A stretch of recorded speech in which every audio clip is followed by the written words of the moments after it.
Welcome back to Crimson River Chronicles, the channel where we trace the dark currents that run beneath the surface of seemingly peaceful lives. We've all felt it, that green-eyed monster, that corrosive whisper in the back of our minds. Jealousy. For most of us, it's a fleeting, ugly emotion we push away. But what happens when that whisper becomes a roar? What happens when envy is allowed to fester, to poison the heart until it sees only one terrible solution? Tonight's story takes us to a quiet, idyllic town, a place of youthful dreams and picturesque beauty. It's the story of a young woman who seemed to have it all: talent, love, a future that shone as brightly as the sun. But her light cast a long, dark shadow, and in that shadow, a deadly resentment was taking root. When her body was discovered, carefully and cruelly hidden among the weeping plants of a serene river, it tore the tranquil mask from the town and exposed an ugliness that was all the more shocking for its intimacy. This is a deep dive into the anatomy of a friendship curdled by envy, a step-by-step account of how a poisoned heart can lead to an unforgivable act. This is a complex and heartbreaking story. We invite you to settle in, to listen closely. And if you believe in the importance of understanding these tragic narratives, of giving a voice to the victims, please show your support by subscribing to our channel and clicking the notification bell. You are a vital part of our chronicle. Now, let us go to the river's edge. The town of Oakhaven woke to a morning painted in watercolors. A soft, pearlescent mist rose from the Serpentine River, shrouding the ancient willow trees that lined its banks in a soft, ethereal glow. It was a scene of such profound, almost cliché, tranquility that it felt like a landscape from a dream. It was into this dream that the nightmare intruded. It was a pair of early morning kayakers, students from the local university, who found her. They were gliding through the still, tea-colored water, their paddles dipping with a quiet, rhythmic splash, when one of them noticed something tangled in the dense curtain of weeping willow branches that dipped into the river. It was a splash of color that didn't bellowna fragment of a pale blue dress, caught in the lattice of green. Curiosity piqued, they paddled closer, pushing aside the heavy, damp fronds. The color was attached to a form, pale and indistinct in the murky water, held just beneath the surface by a thick, submerged root and the grasping fingers of the river plants. It was a body. The girl's long, dark hair was fanned out like seaweed, her face turned away, her limbs held in the river's cold, gentle embrace. The kayaker's screams shattered the morning's peace, a raw, primal sound that sent a flock of startled birds exploding from the trees.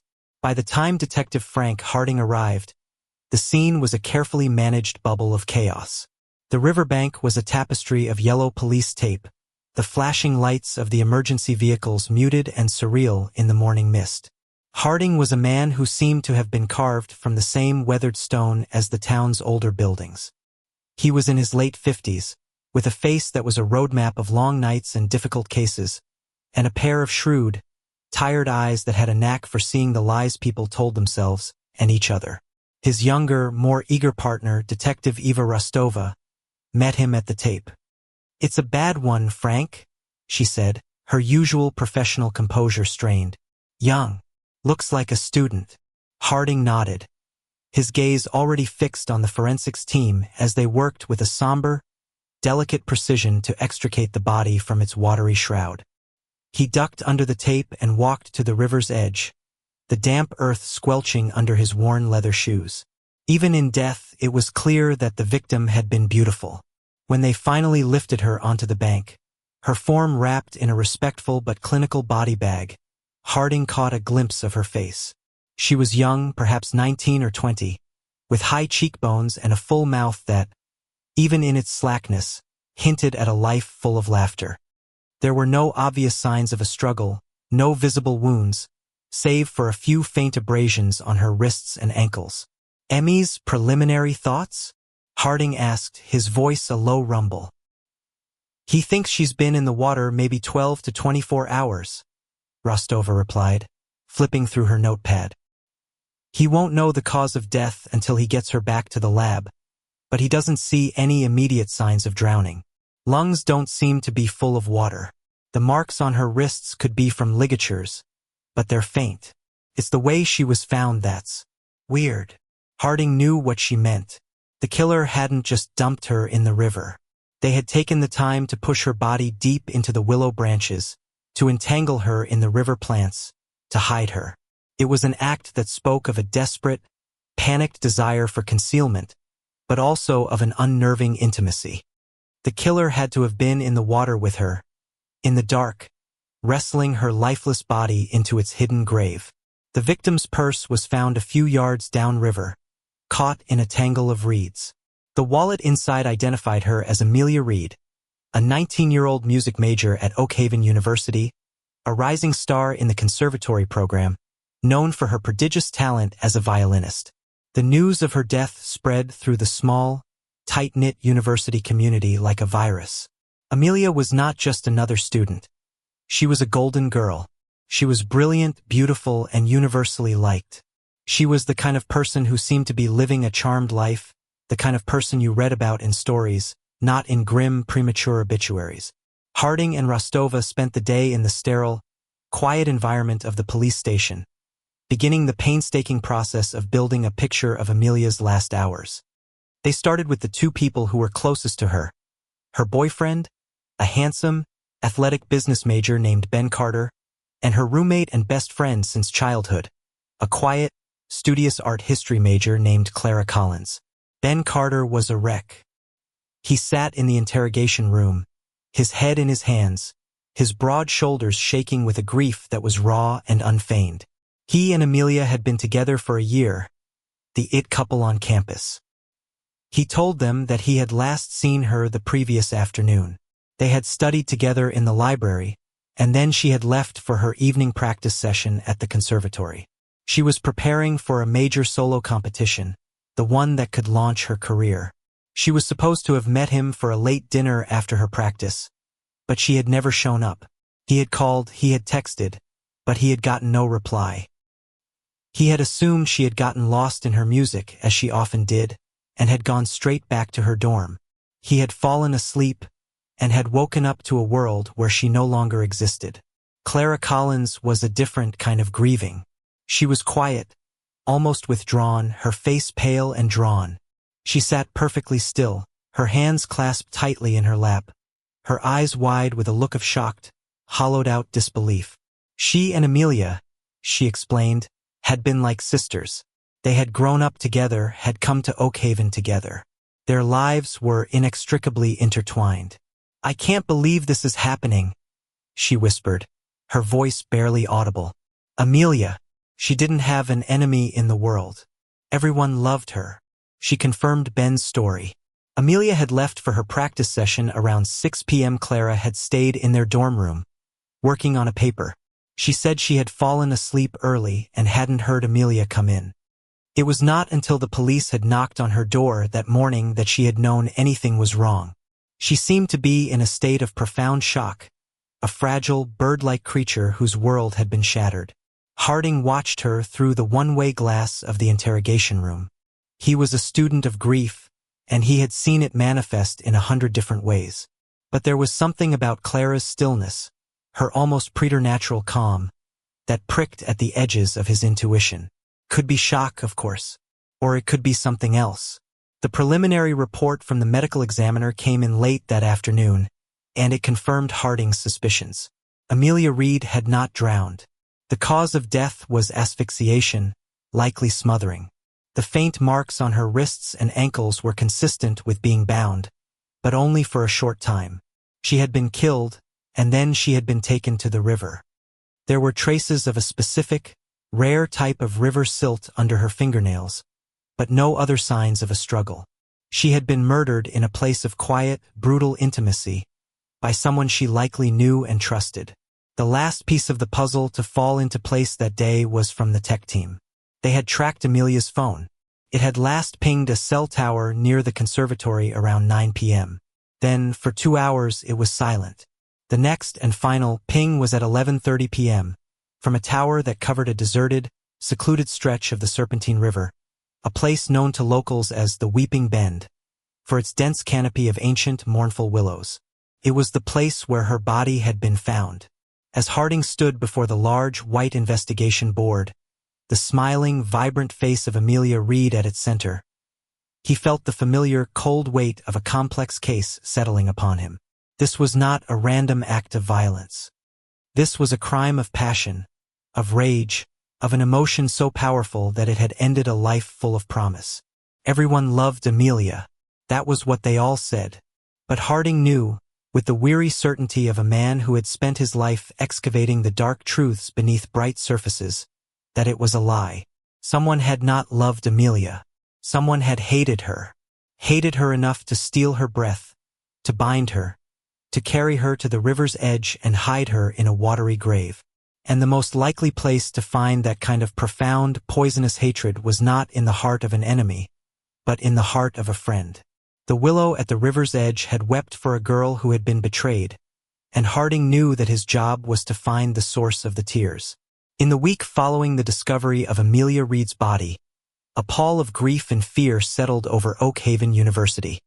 The murder of the Golden Girl was a brutal intrusion of reality into the idyllic, protected world of the campus. Vigils were held, grief counselors were brought in, and the face of the smiling, violin-playing prodigy was on every local news channel. For the police, however, the public performance of grief was just noise, a distraction from the quiet, methodical work of untangling the lies from the truth. The investigation, led by Detective Harding, fanned out in a dozen different directions. They interviewed Amelia's fellow musicians at the conservatory, looking for professional rivalries. They spoke to her professors, her casual acquaintances, the staff at the dining hall. They were painting a portrait of the victim, and the image that emerged was one of almost saintly perfection. She was kind, generous with her time, a supportive friend, a brilliant musician. The more perfect she seemed, the more Harding's suspicion grew. Perfection was a magnet for envy. His focus kept returning to the two people at the center of Amelia's life. Ben Carter, the grieving boyfriend, and Clara Collins, the devastated best friend. They were the sun and the moon to Amelia's earth, their lives revolving around her. Ben Carter's grief continued to be a raw, open wound. He was cooperative, almost painfully so, providing the police with access to his phone, his computer, his life. His alibi for the night of the murder was solid, but not ironclad. He had been at his own apartment alone, writing a paper. There was no one to verify his whereabouts between 9 p.m., when Amelia had finished her practice, and the next morning. He was a viable, if unlikely, suspect. He had the motive of a lover's quarrel, the classic, tragic story. But it was Clara Collins who remained a quiet, nagging question mark in Harding's mind.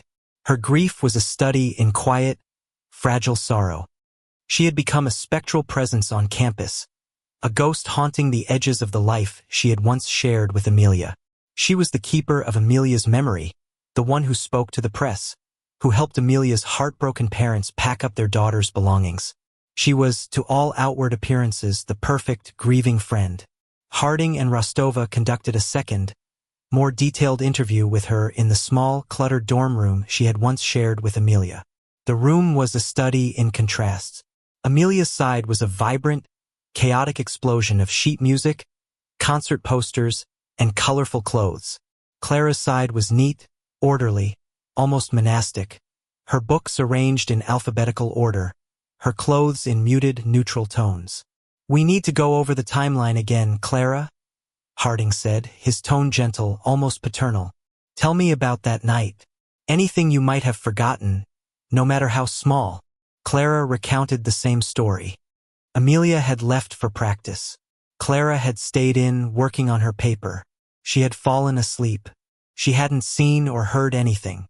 "Your paper," Rostova said, picking up a thick, bound document from Clara's desk. "This is it. The role of the female gaze in Renaissance portraiture. Impressive." "It was due the next day," Clara said quietly. "I was up late working on it." "You said you fell asleep early?" Harding interjected, his eyes never leaving her face. A flicker of something annoyance? Panic? Crossed Clara's face before it was replaced by a look of weary confusion. Yes, I was tired. I worked until I couldn't keep my eyes open anymore. I don't remember what time it was." It was a small inconsistency, but it was a crack in the smooth, polished surface of her story. The forensics report from the lab came back with a few intriguing details. The fibers found on Amelia's body did not match anything from Ben Carter's apartment or car, but they did find a single long brown hair clutched in Amelia's hand, a hair that did not belong to her or to Ben. They also found that the faint ligature marks on her wrists and ankles had been made by a specific, unusual type of material, a fine, high-tensile strength wire, the kind used for hanging heavy picture frames. Harding and Rostova began to dig deeper into the relationship between Clara and Amelia. They spoke to friends who had known them since they were children. The story was always the same. They were inseparable, two halves of the same soul. But as they spoke to more people, a subtle, more complex picture began to emerge.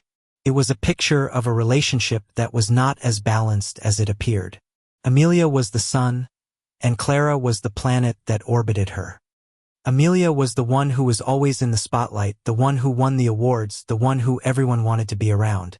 Clara was the quiet, supportive friend, the one who held the coats, the one who was always just on the edge of the photograph. One of Amelia's friends from the conservatory, a talkative, sharp-eyed cellist, put it most bluntly. Clara worshipped Amelia, she said. But sometimes I think she hated her, too. You know that look someone gets when they're watching someone else get everything they've ever wanted? That was Clara. She was a professional bridesmaid at Amelia's wedding to the world. The jealousy, if it existed, was a quiet, deeply buried thing. But Harding knew that the quietest rivers often have the deadliest currents. The investigation into Ben Carter, meanwhile, was turning up nothing. His phone records showed no angry texts, no late-night calls. His friends all described him as being utterly devoted to Amelia. He seemed, if anything, a little intimidated by her talent and her ambition. He was not the kind of man to commit a crime of passion. He was the kind of man to get left behind. Harding decided to take a different tack. He sent Rostova to the university's art history department to speak to Clara's professors. He wanted to know more about her academic work, about her state of mind. Rostova returned with a piece of information that was both mundane and, in the context of the investigation, explosive. Clara's major paper, the one she claimed to have been working on all night, had been submitted electronically. The university's server had a timestamp. She had submitted it at 8:47 p.m. on the night of the murder. Harding stood in front of the investigation board, a new set of facts arrayed before him. Clara had lied. She had not been working on her paper late into the night. She had finished it before Amelia had even finished her practice. So what had she been doing during those crucial, unaccounted-for hours? He looked at the two smiling faces in the photograph at the center of the board, the two best friends, the two sisters. One was in the grave, and the other, he was now almost certain, was hiding a terrible, deadly secret. The shadow of the sun was a cold, dark place, and he had a feeling that something monstrous had been growing there unseen for a very, very long time. The facade was beginning to crumble, and he was about to see what lay beneath. The timestamp on Clara Collins's term paper was not a smoking gun, but it was a key. It was the first, undeniable piece of objective evidence that contradicted the narrative of the quiet, grieving roommate. For Detective Harding, it was the moment the investigation pivoted, narrowing its focus from a wide net of possibilities to a single, unsettling point of light, the woman who had been closest to the victim. Harding knew he had to proceed with caution. Accusing a young, sympathetic woman of murdering her best friend, with nothing more than a small lie about her alibi, was a sure way to draw the wrath of the public, the press, and his own superiors. He needed more. He needed to turn the key. He decided to apply pressure, not with a direct confrontation, but with a series of subtle, probing inquiries that would test the foundations of Clara's story. He began by re-examining the crime scene, the Weeping Bend. It was a secluded, almost forgotten part of the riverbank, accessible only by a narrow, unpaved service road. It was not a place a stranger would likely know about. It was a local spot, a place for quiet contemplation or secret meetings. He pulled the records of every call made to the local taxi services and ride-sharing apps on the night of the murder. There was nothing. Whoever had transported Amelia's body to the river had used their own vehicle. He sent a team to canvass the area again, to look for any security cameras, even from distant businesses or homes, that might have captured a glimpse of a car on that service road between 10 p.m. and midnight. While that slow, painstaking work was underway, Harding focused on the psychological front. He requested a second, formal interview with Clara, this time at the police station. He wanted to take her out of her familiar environment to see how she reacted in the sterile, intimidating atmosphere of an official interrogation room. Clara arrived with her parents, who were understandably protective and hostile. Harding met with them first, expressing his condolences, his voice a calm, reassuring presence. He explained that this was just a routine follow-up, that they were re-interviewing everyone who had been close to Amelia. When Clara sat down opposite him in the small gray room, the two-way mirror a blank, unblinking eye on the wall, she seemed smaller, more fragile than before. But her eyes, which had previously been wide with a kind of stunned sorrow, now held a new, wary intelligence. She was on her guard. "Clara, thank you for coming in again." Harding began, his tone gentle. "We just have a few more things to clear up. I know this is difficult." He started with the easy questions, going over the same ground they had covered before. Then he changed tack. "That paper you were working on," he said, his voice casual. "The female gaze. It must have been a relief to get that finished." "It was," she said quietly. "Must have taken you all night," he said, watching her closely. She hesitated for a fraction of a second. "Most of it," she said. "I was exhausted." "We spoke to your professor," Harding continued, his voice still soft, conversational. "Dr. Albright. He was very impressed. Said you submitted it a little before 9 that evening. He said it was one of the best undergraduate papers he'd ever read." The color drained from Clara's face. The carefully constructed wall of calm that she had built around herself visibly fractured. Her hands, which had been resting in her lap, clenched into tight fists. I must have been mistaken about the time," she stammered. "I was so stressed. The days have been a blur." "Of course," Harding said, his gaze never wavering. "Grief does that. So, you finished your paper around 9. Amelia's practice ended around the same time. Did you see her then? Maybe you too celebrated you finishing your paper." "No," Clara said, her voice now sharp, defensive. "I told you. I went to sleep. I was tired." "Tired enough to sleep through the night without hearing your roommate come in?" Harding pressed. "Even though you two were like sisters?"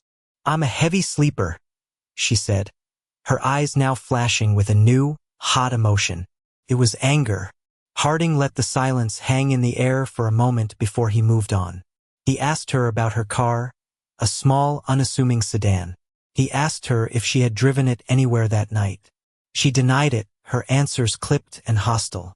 He knew he had rattled her. The green-eyed fracture in her composure had been revealed. The quiet, grieving friend had been replaced by a cornered, defensive suspect. The real breakthrough came 2 days later.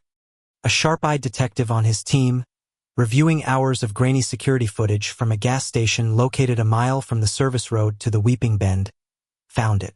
At 11:15 p.m. on the night of the murder, a small, dark sedan, a perfect match for Clara's car, was seen turning onto the service road.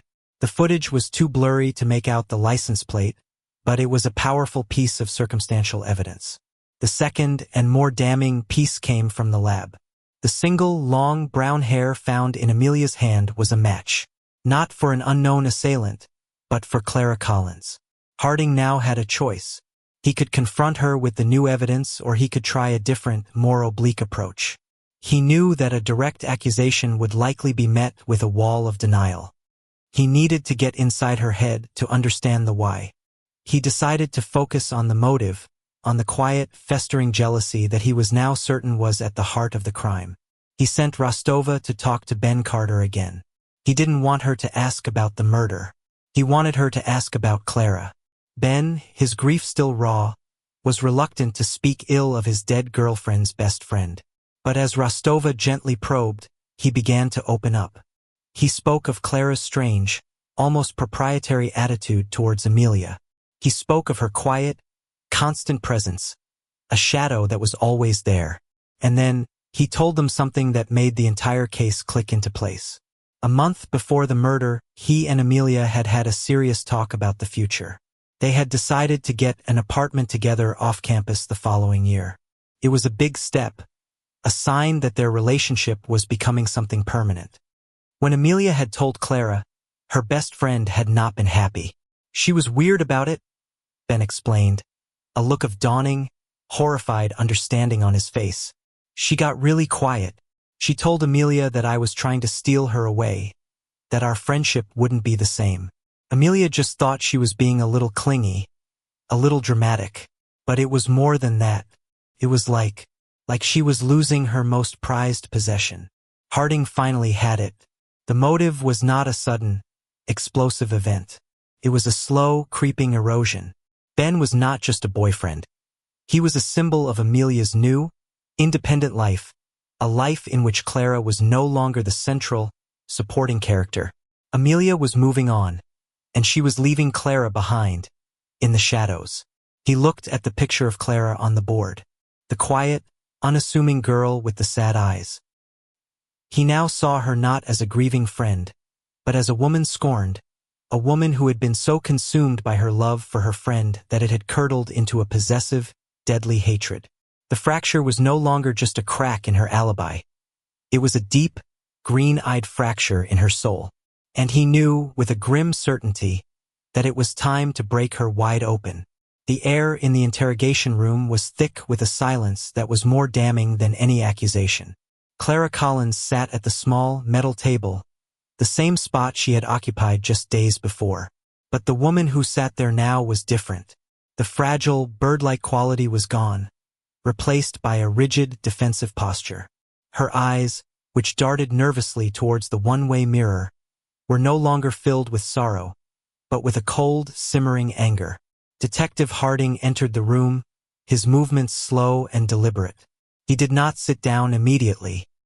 He stood for a moment, looking at the young woman who had, he was now certain, committed a monstrous act of betrayal.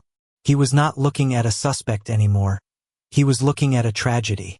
He placed a single, glossy photograph on the table in front of her. It was a candid shot, taken a year ago, a picture of Amelia and Clara, their arms around each other, laughing into the camera. They were on a picnic blanket, the sun filtering through the trees, casting a warm, sepia-toned glow over the scene. It was a perfect, heartbreaking image of a friendship that had seemed unbreakable. "We found this in Amelia's room," Harding said, his voice a low, almost gentle rumble. "Her mother gave it to us. She said it was her favorite picture. She said it captured everything." Clara stared at the photograph, her expression unreadable. For a moment, her hard, defensive mask seemed to soften, her lips trembling slightly. Then, just as quickly, the mask was back in place. "What is this?" she asked, her voice a tight, controlled whisper. "Why are you showing me this?" "Because I want to understand, Clara," Harding said, finally sitting down opposite her. He leaned forward, his hands clasped on the table, his gaze intense. "I want you to tell me about the girl in this picture. Not the Amelia that everyone knew, the musical prodigy, the golden girl. I want you to tell me about your Amelia." It was a masterful stroke of psychological chess. He was not accusing her. He was inviting her to speak her truth. He was giving her a platform, a chance to tell the story from her perspective. And for a woman who had spent her entire life feeling unheard, unseen, living in the shadow of her brilliant friend, the invitation was an irresistible one. She began to talk. At first, her words were hesitant, a trickle of memories from their shared childhood. She spoke of a bond that was forged in the fires of adolescent insecurity, a friendship that had been her anchor, her identity. But as she spoke, the tone began to shift. The sepia-toned memories began to darken at the edges. The love was still there, but it was now threaded with a deep, corrosive current of resentment. She spoke of 1,000 small slights, 1,000 moments where she had felt like a supporting character in the grand, dramatic production of Amelia's life. She never saw it, Clara said, her voice now a low, bitter monotone. She never saw how hard I worked, just to keep up. I was the one who proofread her papers. I was the one who helped her choose her audition pieces. I was the one who talked her down from her pre-performance panics. I was the architect of her confidence. I built her, and everyone just saw her. Her confession was not a sudden, explosive dam burst. It was a slow, steady, poisonous leak. She had reached a point where Amelia's successes felt like her own failures. Amelia's happiness felt like a personal insult. And then there was Ben. He was supposed to be a phase. She spat, the words now laced with a venom that was startling. Just another boy who was dazzled by her. But it was different with him. She was changing. She was talking about the future, their future, an apartment, a life that didn't have a space for me. Harding let her talk, his expression a careful mask of neutral empathy. He was no longer a detective. He was a priest, listening to a confession of a soul that had been eaten alive by the green-eyed monster. Finally, he steered her towards the night of the murder. "Tell me about that night, Clara," he said softly. The real story. She took a deep, shuddering breath, and the final wall of her denial crumbled. She had finished her paper early, a small, triumphant moment that she had been eager to share with her friend. She had gone to the conservatory to surprise Amelia after her practice. But when she arrived, she found Amelia not alone, but with Ben. They were in one of the small, soundproofed practice rooms, their heads close together, laughing, planning their future. Clara had watched them through the small, glass window in the door unseen. And in that moment, the jealousy that had been simmering for years finally boiled over into a white-hot rage. She saw not her best friend, but her rival, the woman who was stealing her life, her future, her very identity. She had confronted her. The argument had been explosive, a torrent of years of repressed resentment and anger. It had spilled out of the practice room and into the deserted, late-night corridors of the conservatory. And it had ended in the small, cluttered storage room where the orchestra kept its spare equipment. "She told me I was being pathetic," Clara whispered, her eyes now glistening with tears of self-pity. "She told me I needed to get my own life. My own life. She was my life, and she was throwing it away." In a moment of blind, unthinking rage, she had pushed Amelia. Amelia had stumbled backward, her head hitting the corner of a heavy, metal shelving unit. She had crumpled to the floor, stunned, but not seriously injured. But in that moment, Clara had snapped. The rage had transformed into a cold, terrifying clarity. She had seen the solution. If she couldn't have Amelia, then no one could. She had grabbed a heavy, velvet cushion from a storage bin and had pressed it over Amelia's face, her entire body trembling with a strength she had not known she possessed. Amelia had struggled, but she had been dazed, and it had been over quickly. The rest of the night had been a blur of panicked, methodical activity. She had used the picture-hanging wire from her art history toolkit to bind Amelia's wrists and ankles. She had dragged the body to her car. She had driven to the Weeping Bend, a place they had discovered together as children, their secret, childhood sanctuary. And there, in the cold, dark water, she had committed her final, terrible act of possession, hiding Amelia's body in the one place that had truly belonged to them both. As she finished her story, a profound, exhausted silence filled the room. She was no longer a monster or a victim. She was just a girl who had been so consumed by a toxic, obsessive love that she had destroyed the very thing she could not bear to lose. Harding looked at the photograph on the table, at the two smiling, happy girls in the sepia-toned sun. It was a picture of a perfect friendship, a perfect life. But he knew with a weary, heartbreaking certainty that the photograph, like the friendship itself, had always been a lie. The green-eyed fracture had been there from the very beginning, a tiny hairline crack, waiting for the one, final pressure that would shatter it all. The confession of Clara Collins sent a seismic shockwave through the town of Oakhaven. The story was a tragedy of almost Shakespearean proportions, a tale of love, betrayal, and a friendship so intense it had become a cage. The idea that the heart-taker was not some shadowy, monstrous stranger, but the victim's own best friend, was a truth so horrifying, so intimate, that the community struggled to comprehend it. The mask of tranquility had been ripped from the town's face, revealing the terrifying, banal truth that the greatest monsters are often the ones we invite into our homes, the ones we call our friends. For Ben Carter, the revelation was a descent into a new, more complex circle of hell. His grief for Amelia was now intertwined with a profound sense of confusion and betrayal. He was forced to re-examine every memory, every shared laugh, every quiet moment he had spent with Clara and Amelia, searching for the signs he had missed. He had been living in the middle of a war that he had not even known was being waged, a silent, deadly conflict for the soul of the woman he loved. The legal proceedings were a somber, procedural affair. Clara, on the advice of her shell-shocked parents and a court-appointed lawyer, pled guilty. There was no trial, no dramatic courtroom showdown. There was only the quiet, methodical process of justice.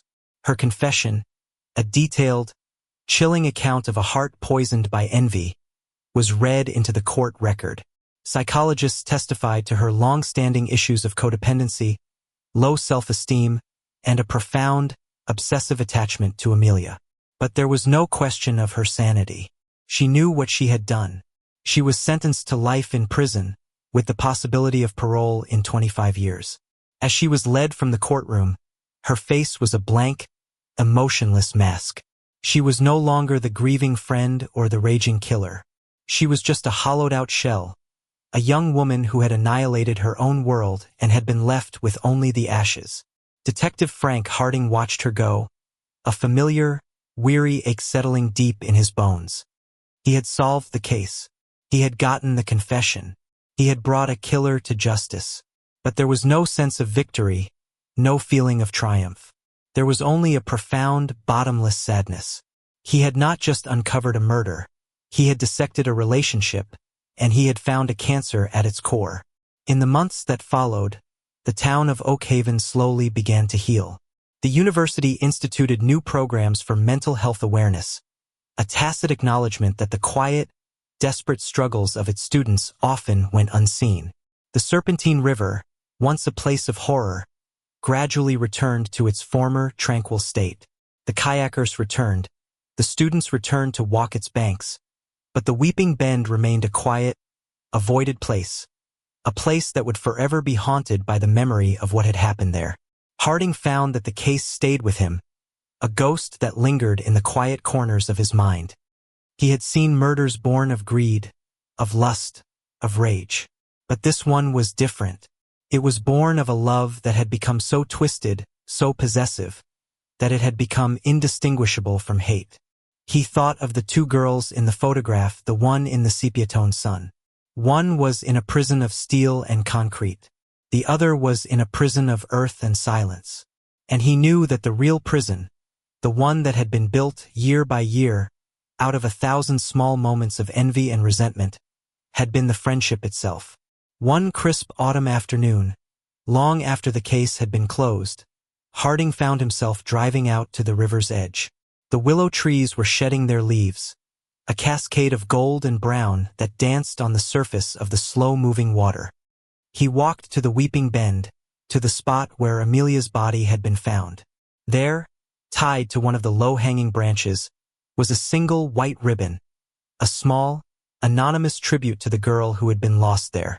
The river flowed on, its surface a calm, untroubled mirror, holding its secrets in its deep, silent heart. Harding stood there for a long time, the cool autumn air on his face. He was a man who had spent his life in conversation with the darkest aspects of human nature. He knew that jealousy was as old as the human heart itself, a green-eyed fracture that runs through all of our stories. He had seen, in the tragic case of Amelia Reed and Clara Collins, where that fracture can lead if it is allowed to deepen, to spread, to finally, irrevocably break. The river was silent now, its story told. But for Harding, and for the town of Oakhaven, the echo of that terrible, intimate crime would linger forever, a quiet, chilling reminder of the deadly power of a poisoned heart.